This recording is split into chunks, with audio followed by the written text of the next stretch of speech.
Tyrone, Vilnius, Krakow, Oldham, possibly even Wales. But we all had one thing in common. We were English.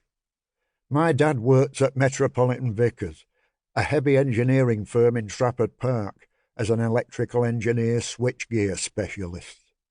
20,000 people worked at Metro Vics, and that was just one factory among any number of comparable size in Trafford Park.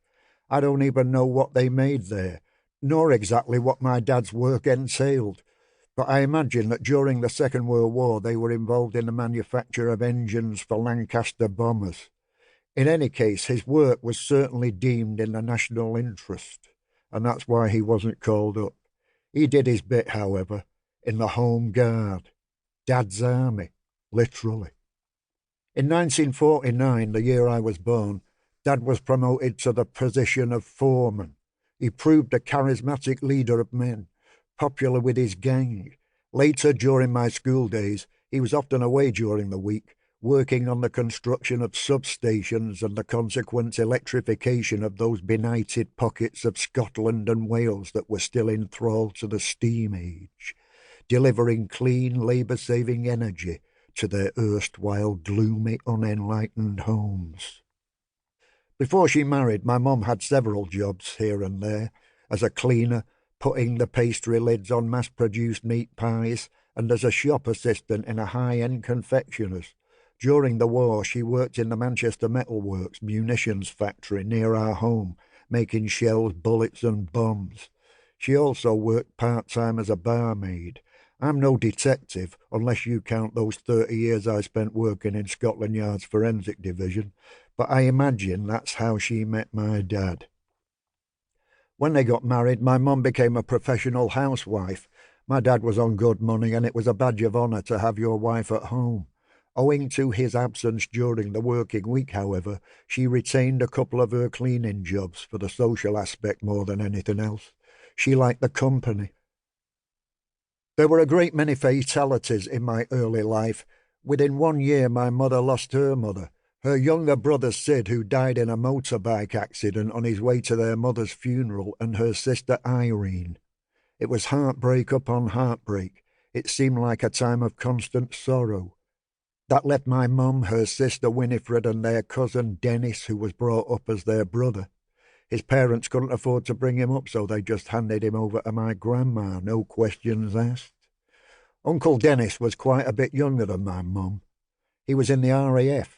Then when I was about 10, he was demobilised and for a short period came to live with us. Aunt Winifred was married to Uncle Frank. They had 2 kids, my cousins Sid and Frankie. Sid's real name was Dennis, but to avoid any confusion with Uncle Dennis, he was known by his middle name. They lived in Odsall, down near the docks, and we regularly hung out together. My mother's uncle Sid, a confirmed bachelor, was the manager of the Manchester branch of Jackson's, the High Street tailor. He was quite an elderly chap and was very popular in the pubs round about because he could play the piano. Not a bad bloke, but a real arch snob, with a waspish, withering humour. Nobody ever saw Uncle Sid other than at family set pieces, weddings, funerals, 21st parties. He would swan in for half an hour, immaculately attired, not a marcelled hair out of place, a pair of snooty-looking tortoise-shell glasses on the end of his beak, nursing a scotch and soda, never a pint. Image-wise, think Clifton Webb, circa 3 coins in the fountain. If anybody wore a cravat with his pyjamas, it was Uncle Sid. He didn't like us kids much. You could tell he just thought we were a messy, noisy, bothersome presence to be tolerated but not encouraged, although he would always cough up a couple of bob for Sid, Frankie and me. In this he was, as in every other department, extravagant. Uncle Sid had none of the tweed and flannel dependability of the professional dad. He favoured an inner-city sharpness, blazers in previously unseen fabrics, a mauve pocket square here, an undone cuff button there. He was, after all, in the business, strictly front of house.